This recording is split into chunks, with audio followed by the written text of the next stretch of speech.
The horse had not moved in 3 days, not shifted, not eaten, not turned his head toward the water trough he had used every morning for 11 years. He stood at the far corner of the paddock with his chest pressed against the fence rail, facing the tree line, and he would not be moved from that spot by any person or any sound or any amount of grain rattling in a bucket. That was strange on its own. What made it impossible to explain was the direction he was facing. There was nothing there. A field, then a tree line, then more field beyond that. Nothing Colt had ever paid any attention to in 11 years. Nothing any of the ranch hands could point to and say this is why. The fence rail in front of him was weathered gray wood, same as it had always been. The tree line was still. The field beyond it was empty. And yet Colt stood facing it like he was waiting for something to come out of those trees. Like he already knew what was coming before it arrived. The child had not touched him yet. That part matters because of what happened when she did. Her name was Imogen, and she was 7 years old, and she had not spoken a single word in 14 months. Not to her father, not to the school counselor, not to the child psychologist in the city who had visited twice and left both times with the same careful, uncertain expression. Not during the nights when Garrett could hear her through the wall of her bedroom, when she would make small sounds that were not crying exactly, but were something close to it, something pressed down and contained, like sound trying to be smaller than it was. She had spoken before. That was what made it something other than a developmental question. She had been a talkative child once, her father would tell people, in the careful way of someone describing someone who no longer exists. She used to ask questions from the moment she woke up. She used to sing to herself while she set the table. She used to call out his name from the other room just to know he would answer. 14 months ago, that had stopped, and no one had been able to explain why.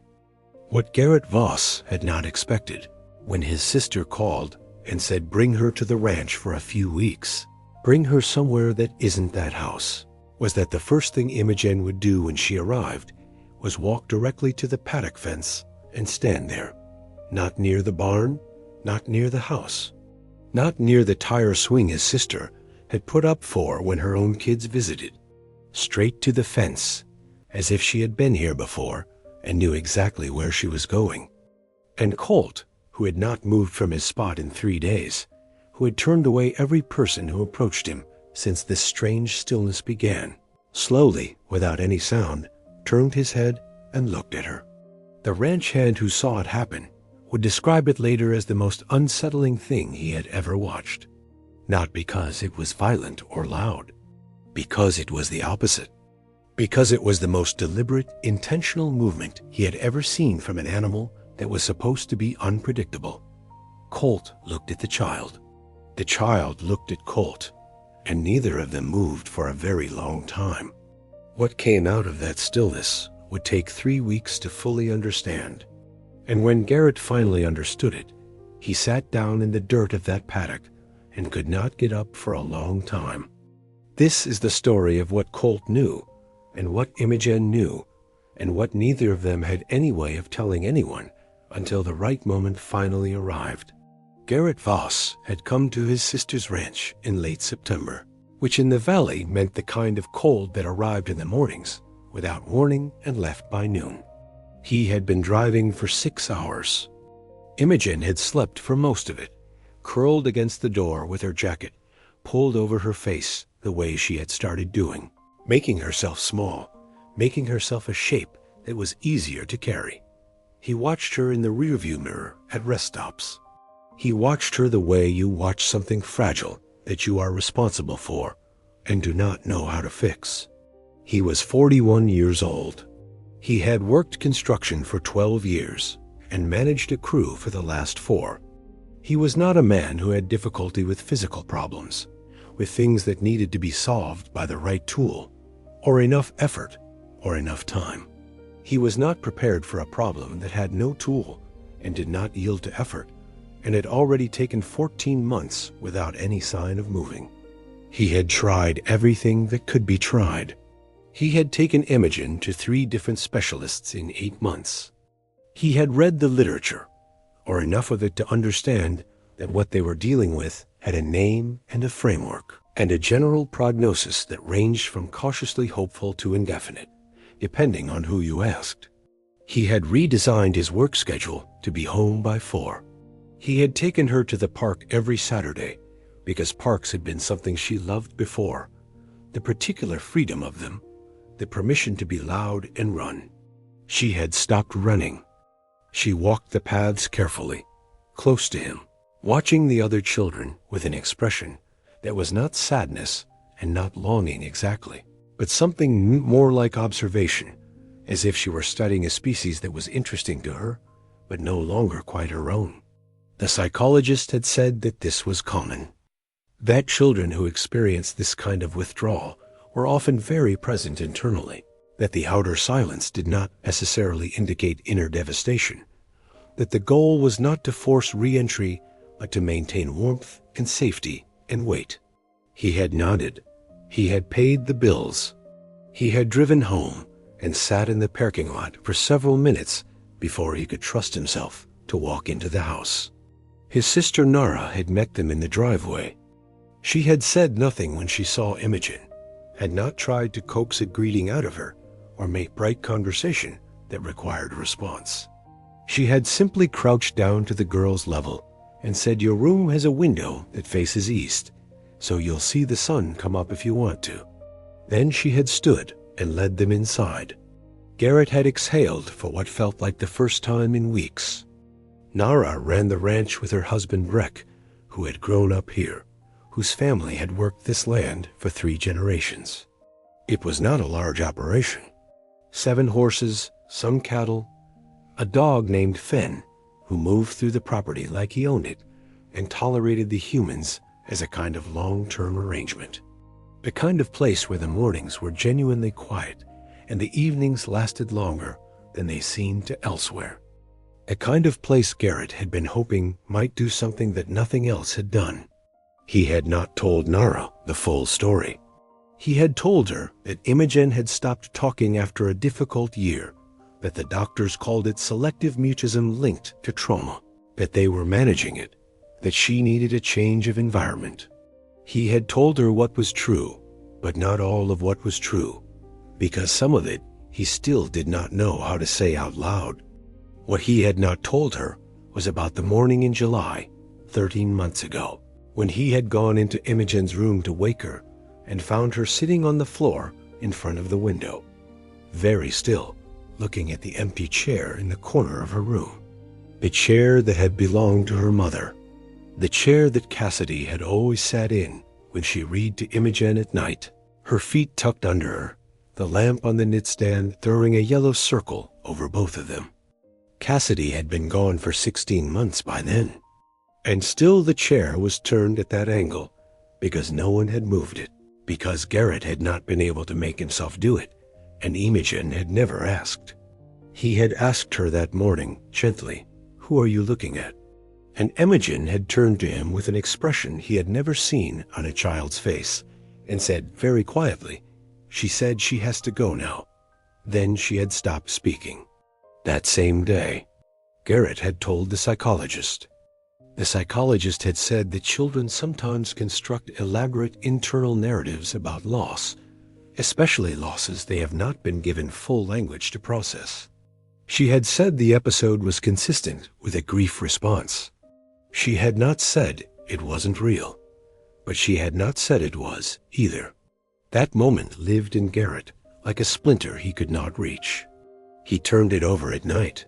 He wondered what his daughter had seen in that chair. He wondered what she had heard. He wondered what she had been told that had made her go so deeply inward that she couldn't find her way back out.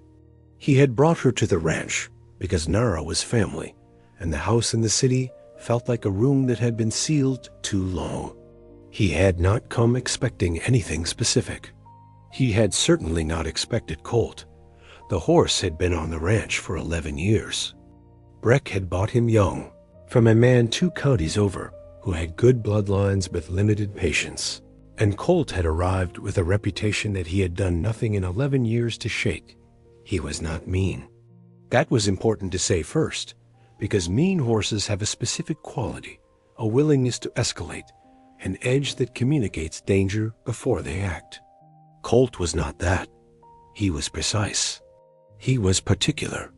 He was a horse who had decided long ago exactly what he would and would not accept, and he communicated that decision clearly and without drama and would not be negotiated with. He had thrown every adult who had tried to ride him in the first 2 years, not violently, not in a way that suggested anger, but with a kind of methodical certainty, a single powerful motion at the exact moment the rider had settled their weight and thought they had him. He had injured a ranch hand's shoulder. He had sent Breck's business partner into the fence rail at a pace that left a bruise that lasted 3 weeks. After the 5th attempt by a different trainer, Breck had stopped trying and reclassified Colt as a horse that earned his place on the property by existing. He was beautiful. That was not a small thing. He was the color of iron in winter, a gray so dark it was almost blue in certain light, and he moved through the paddock with a quality that made you watch him even when nothing was happening. Breck sometimes said that Colt's whole purpose on this earth was to be looked at, and the horse seemed to know this and find it acceptable. When he stood still, which he did often and for long periods, he had the quality of something carved, something that had been placed deliberately in the landscape. When he moved, particularly in the early mornings when the cold sharpened everything, he moved with a kind of authority that made the other horses in the paddock give him space not out of fear, but out of something that functioned more like respect. He was not the largest horse on the property. He did not need to be. Whatever it was that Colt communicated, it was not about size.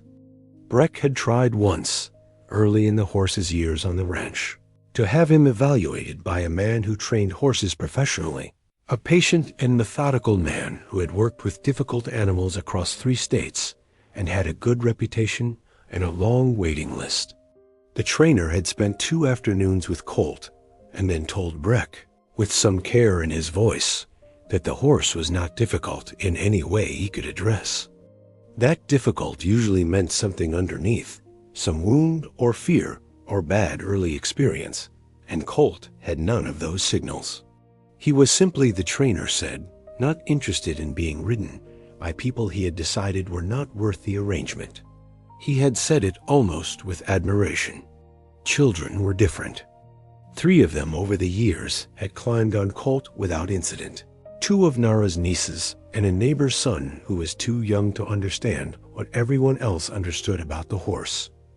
Colt had stood for all 3 of them, had not moved, had let them sit on his back for long minutes without shifting, which was not a thing he permitted in any other context. No one had ever understood why. Breck had a theory. He mentioned sometimes that he did not fully believe himself, that Colt had a way of reading intent, that something in the posture or the breath or the uncalculated weight of a child registered differently than the controlled, deliberate approach of an adult who was trying to do something with him. What Colt did when Imogen appeared at the fence was not in the category of things Breck could theorize about. He had been standing at the far corner for 3 days. 3 days with his chest against the fence rail, facing the tree line. Nara had checked him for injury. Breck had called the veterinarian, who had found nothing wrong with him, and had suggested that horses sometimes just did things, that the literature on horse behavior was full of documented episodes that defied simple explanation, that they should watch him and call again if anything changed. Nothing had changed, until Imogen walked to the fence. She had been at the ranch for 4 hours. She had eaten the dinner Nara made without being asked. She had washed her face without being reminded. She had stood in the doorway of the room with the east-facing window and looked at it for a moment in a way that suggested she approved. And then, while Garrett and Nara were talking in the kitchen, she had gone out the back door, across the yard, and stood at the paddock fence. Colt turned his head. Garrett saw it through the kitchen window. He stopped mid-sentence. He watched his daughter standing at the fence, very still, and the gray horse at the far corner, turning slowly to look at her. He went outside. He stood behind Imogen at a distance, not wanting to interrupt whatever was happening, not knowing what was happening, feeling the strange weight of it in his chest. Imogen had her hands on the fence rail. She was looking at Colt. Colt was looking at her. The distance between them was about 40 feet, and neither of them had moved. Then Colt began to walk toward her, not quickly, not in the way horses move when something draws them, that loose, curious trot, that neck extended. He walked the way you walk when you have already decided something, and you are simply executing the decision. Measured, certain. He stopped directly in front of her. His nose was a foot from her face. He was enormous next to her, this 7-year-old girl who was small even for her age, and he lowered his head until his muzzle was at her eye level, and he breathed and she breathed, and neither of them flinched. Garrett had not moved. He was aware of his own breathing, aware that something was happening that he did not want to interrupt with the wrong motion. Imogen raised her right hand and placed it flat on the side of Colt's face. She had not touched the horse. She had not been introduced to the horse. She had not asked about the horse or indicated any particular interest in the horse. She had simply walked to the fence and waited, and the horse had come to her, and she had put her hand on his face. Colt closed his eyes. That was what the ranch hand described later as unsettling. Not the approach, not the stillness. The fact that when the child touched him, the horse closed his eyes. Like something releasing. Like something that had been held for a long time. Garrett stood in the yard and felt something move through him that he could not name. He would try to name it later, in the days that followed. He would reach for words like hope and dread and recognition, and come back empty-handed every time. What he felt was something older than those words, something that did not have a clean container. He left them there. He went back inside. He stood at the kitchen window and watched his daughter stand at the fence with her hand on the side of that horse's face until the light changed and the evening came in and she finally turned and walked back to the house. She did not speak, but she looked at him when she came in, and the expression on her face was different from the one he had been living with for 14 months. He did not know what it meant. He did not know yet that it would take 3 more weeks to find out. He did not know yet what the tree line had to do with it. She went back every morning. That was the first thing Garrett noticed. Before breakfast, before anything, Imogen would be out at the fence. He would find her there when he woke up, standing in the early cold, her breath making shapes in the air, Colt on the other side of the fence as close to her as the rail would allow. He had stopped standing at that corner. That was the second thing. The morning after Imogen arrived, Colt had moved from the spot he'd occupied for 3 days and was standing in the middle of the paddock. He ate that morning. He drank.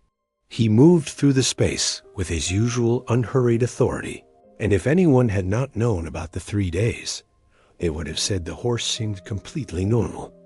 Only Garrett noticed that every few minutes, wherever Colt was in the paddock, he would lift his head and orient himself toward the east fence where Imogen stood, toward the tree line beyond. Breck noticed it too.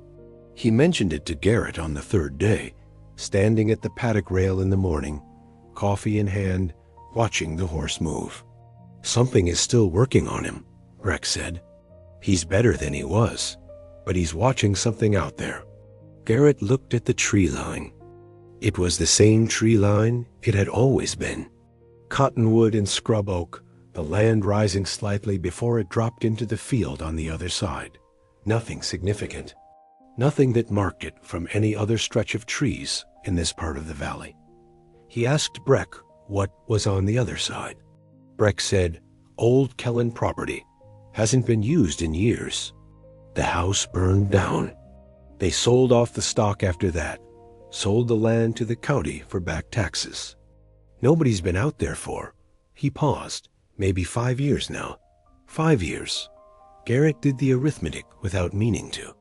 The arithmetic came out to something that sat uncomfortably in the back of his mind for several days before he was willing to look at it directly. On the fourth morning, Imogen did something new. She arrived at the fence as usual, and Colt came to her, and they had their ritual of stillness, and then Imogen moved along the fence line. Not toward the barn, not toward the gate. East, in the direction that Colt had been facing for 3 days. Colt followed her from inside the fence. She walked slowly, her hand trailing along the rail, and the horse walked beside her, matching her pace, his head just above her shoulder. They moved together like that for the full length of the paddock until they reached the east corner, the corner where Colt had stood for 3 days before she arrived, and there they stopped. Imogen stood at that corner for a long time. She looked through the fence. She looked at the tree line. Garrett was watching from the porch. He saw his daughter raise her hand, slowly, and point. She pointed toward the trees. Not at anything specific, not at a bird or a movement, just at the tree line itself, the way you point at a place, not a thing. And Colt, standing beside her, lowered his head and pressed his forehead gently against the side of her face. Garrett was already moving. He did not go immediately.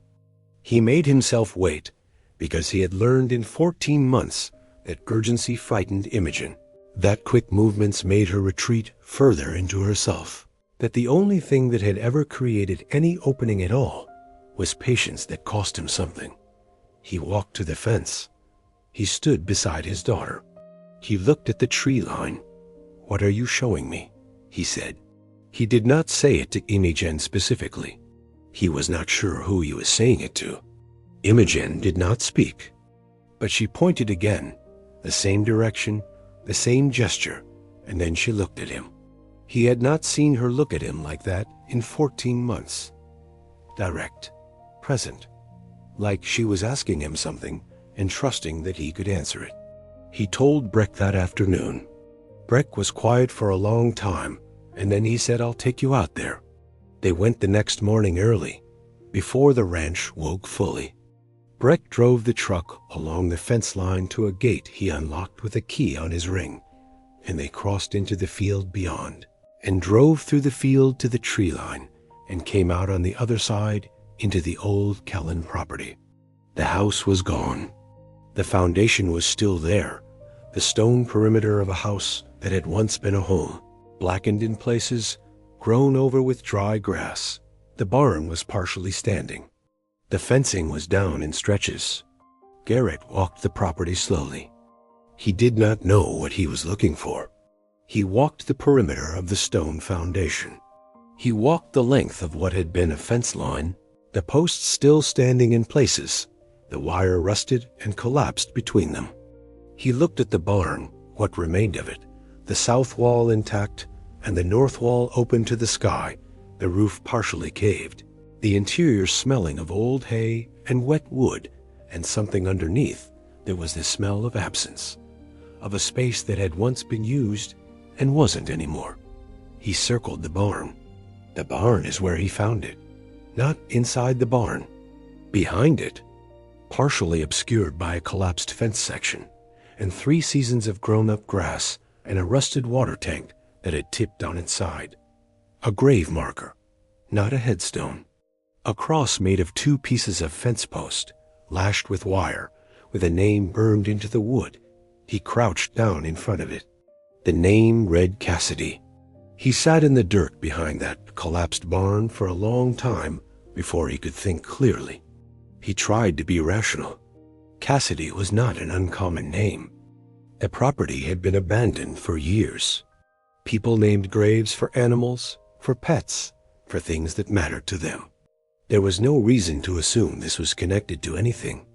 But his hands were shaking, and the mare in the distance, the one standing at the fence line that separated this property from Breck's ranch, was the same color as winter iron. It took him 2 more days to get the information. Breck helped, making calls to people he knew, asking about the Kellen property and who had worked it and what had happened. The fire had been 5 years ago. The family had left quickly after, dispersed, the way families sometimes do when the thing that held them in one place is gone. But before the fire, a woman had lived there. Not a Kellen by birth. A woman who had rented a room on the property for about 2 years before the fire, who had worked with the horses, who had apparently left behind something on the property that the family had honored in her absence. Her name, the county record showed when Breck pulled them, was Cassidy Rowan. Garrett had known his wife's maiden name his entire marriage. He had said it at their wedding.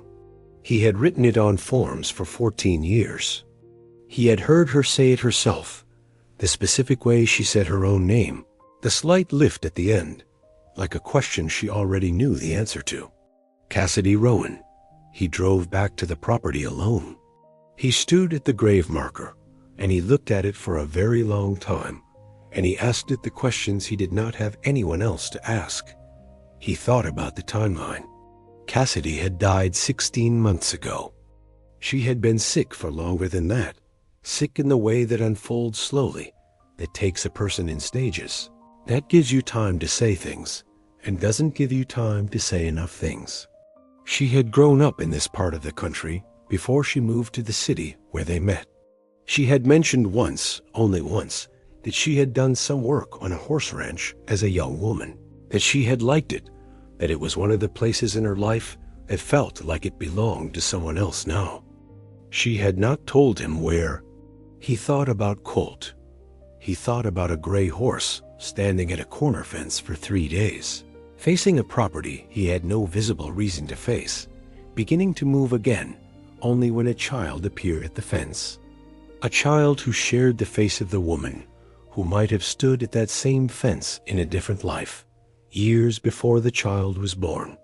He thought about Imogen in that chair 14 months ago. She said she has to go now. He was not a man who believed in things he could not see. He had never been that man. He had spent his whole life with his hands on physical problems, on things that were true because you could touch them. He told himself, standing behind that barn, that coincidence was a real thing. That names recurred in the world without meaning. That grief was a powerful distorting lens, was documented as such, could make patterns visible in things that were random. He built the rational frame around what he was looking at the way he built frames around doorways, methodically, fitting each piece to the next. The name was a coincidence. The timing was a coincidence.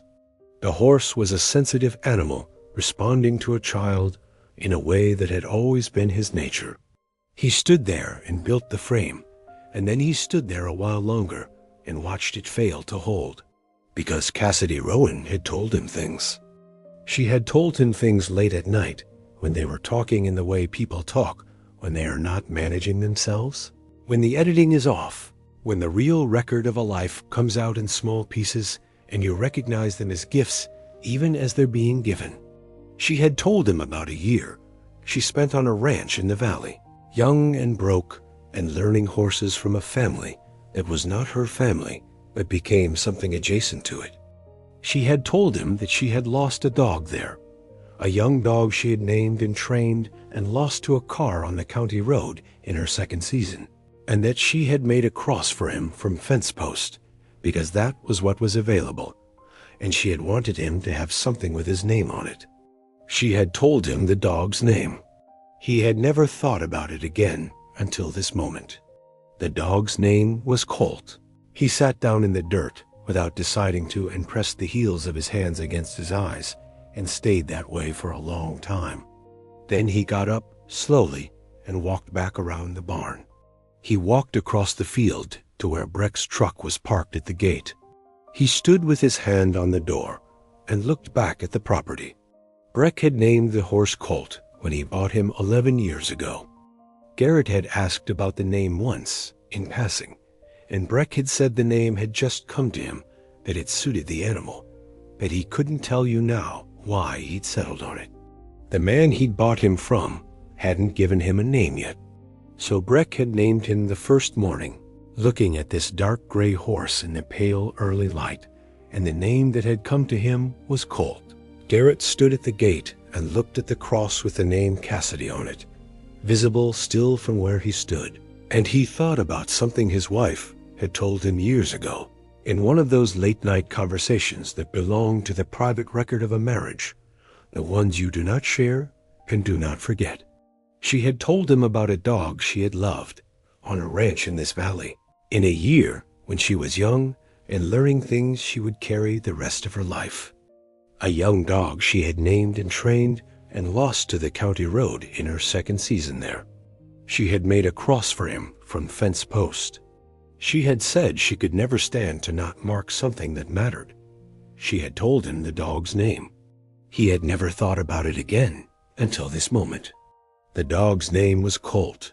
He stood at the gate for a long time before he could make himself get into the truck. The wood was cold. It was just wood. But something moved through him that he would never fully put into words.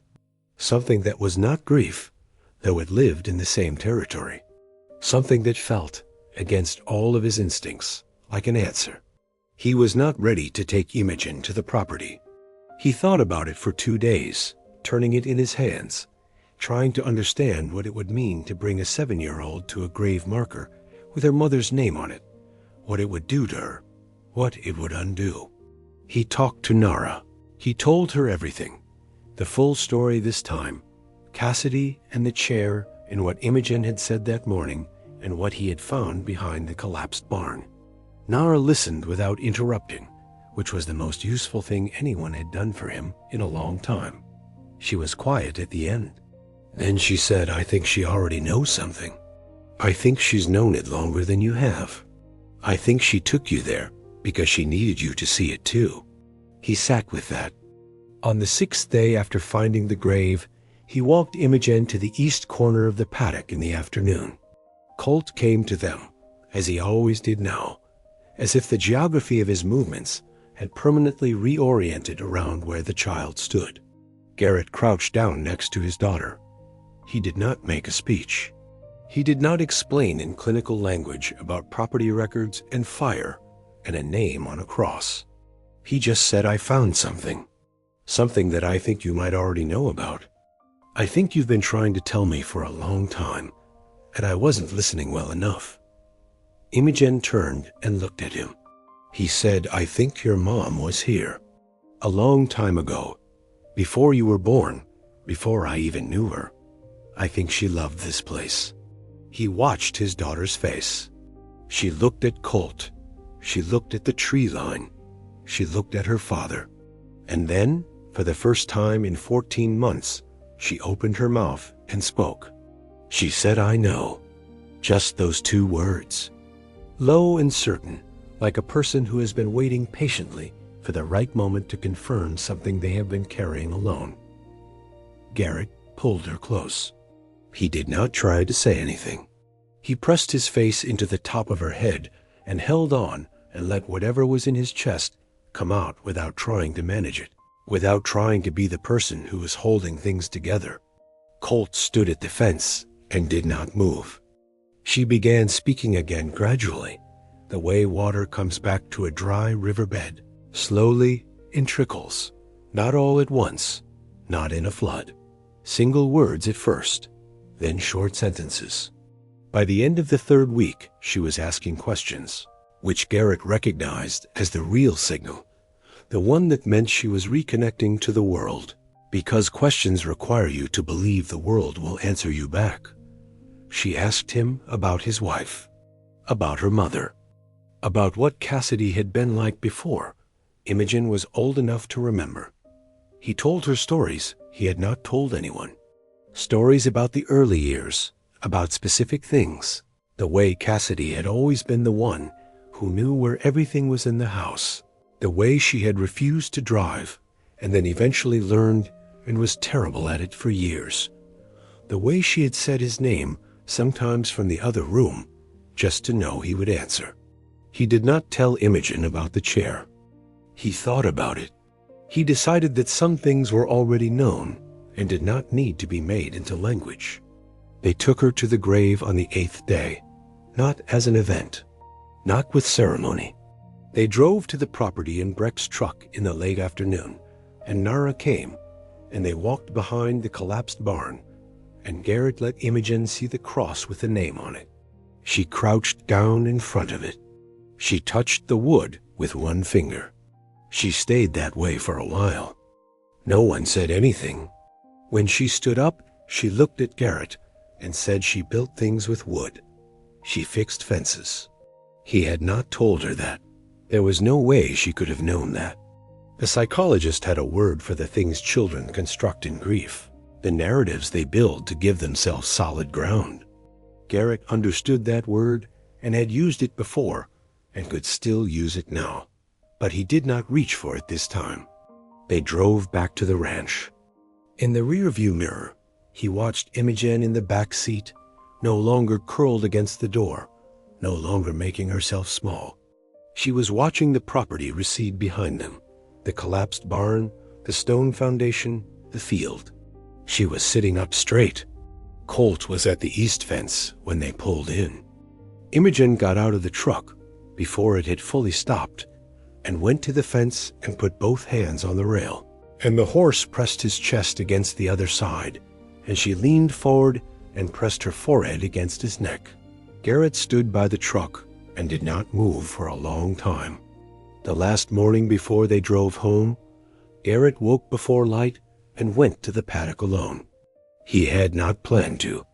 He had woken up, and something had pulled him out of the house and across the yard in the dark. Colt was standing in the middle of the paddock. He watched Garrett approach the fence, and he did not come over, but he did not move away either. He just watched. Garrett put his hands on the top rail. He looked at the horse for a long time. He was not a man who believed in things he could not touch. He had established that about himself over and over. He had been consistent about it his whole life. But he had also spent 3 weeks watching a horse who had never willingly stood still for an adult be completely still for his daughter. He had watched a 7-year-old child lead a horse she had never met to a fence corner and point at a tree line where, a quarter mile through the trees, her mother had once built fences and learned the particular silences of horses. He had watched a child who had not spoken in 14 months say "I know" with the certainty of someone reporting a fact. He did not know how to hold all of that in the category of coincidence. He had tried. He had arranged it in his mind that way, had built the logical frame around it, had told himself that grief was powerful, and children were perceptive, and horses were sensitive to things humans could not measure. All of that was true. None of it fully accounted for what he had watched happen over 3 weeks. He put his hand flat on the fence rail and pressed it there. Colt walked over. Slowly, with that same deliberate quality, that quality of something that has already decided. He stopped on the other side of the rail and lowered his head until his muzzle was at the level of Garrett's hand. He breathed. Garrett left his hand where it was and breathed back and let the silence between them be whatever it needed to be. When he finally stepped back from the fence, the first light was beginning in the east, a kind of light that doesn't announce itself, but simply appears pale and certain, turning everything it touches from black to gray to the colors things actually are. He stood in the yard and watched the light move across the field toward the tree line and through it, illuminating everything equally, the collapsed barn and the stone foundation and the cross made of fence post and the long grass that had grown over all of it. He had the sudden, quiet understanding that Imogen had not gone silent because she was broken. She had gone silent because she was listening, because something had spoken to her that day in that room, and she had needed 14 months to find the right language to bring it back to the world. He walked back to the house. His daughter was awake, sitting at the kitchen table in the early light, and she looked up when he came in. She said, "Dad." He said, "Yeah." She said, "I think she picked this place for us." He sat down across from her. He looked at her face, which was Cassidy's face, which had been missing from him in its full form for 16 months, which was now sitting in the morning light, asking him to believe something he couldn't prove. He said, "I think so too." That was enough. For that morning, for that moment, it was exactly enough. He would never be able to explain to anyone's satisfaction what Colt knew, or how he knew it, or what a horse who had stood at a fence, corner for 3 days facing a property with a grave marker on it, actually understood about the child who arrived and finally got him to move. He would try sometimes in the retelling. He would always fall short. But the part he never left out, the part he always made sure to say, was this: that on the last morning when he walked back inside and found his daughter at the kitchen table, speaking in full sentences for the first time in over a year, he understood that the horse had not been waiting for something to come out of those trees. He had been waiting for someone to finally look.